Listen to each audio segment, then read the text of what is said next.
Angiotensin converting enzyme or ACE inhibitors are used as first line treatment of hypertension in patients with high coronary disease risk, stroke, heart failure, MI, diabetes, and chronic kidney disease.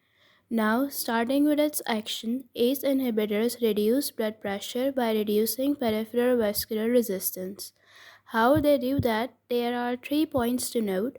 First is that these drugs inhibit angiotensin converting enzyme, which was converting angiotensin 1 to angiotensin 2, and this angiotensin 2 is a vasoconstrictor. Hence, vasoconstrictor is blocked. Secondary, since angiotensin 2 levels decrease due to ACE inhibition, the aldosterone levels also fall due to decreased secretion, resulting in decreased sodium and water retention, further helping to reduce blood volume and pressure. Third and last one, you should know that normally ACE breakdowns bradykinin, but here due to its inhibition, bradykinin levels increase and this peptide increase the production of nitric oxide prostacyclin.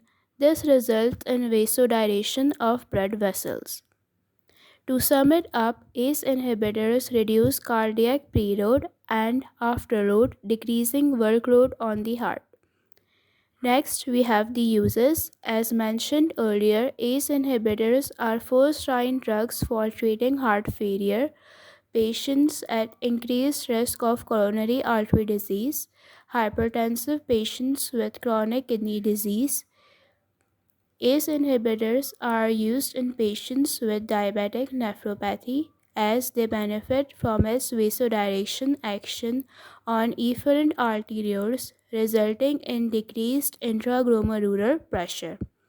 This slows the progression of disease and decreases albuminuria.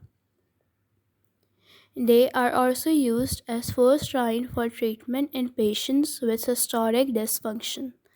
Lo- Long-term treatment with these drugs help achieve sustained blood pressure reduction, regression of left ventricular hypertrophy, and preventing ventricular remodeling after MI.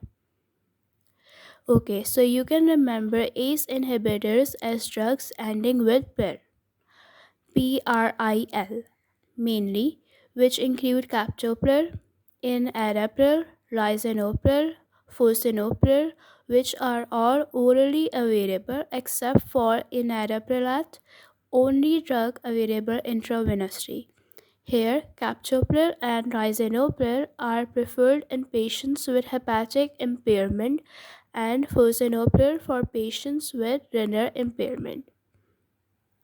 Next is the adverse effect that include altered taste, hypotension, skin rash, dry cough, which occurs due to increased levels of bradykinin and substance P, more frequently seen in women. Angioedema is also due to increased level of bradykinin. There is risk of hyperkalemia, so potassium levels should be monitored. Serum creatinine levels should also be monitored. These drugs should be avoided in pregnancy as they induce fetal malformation.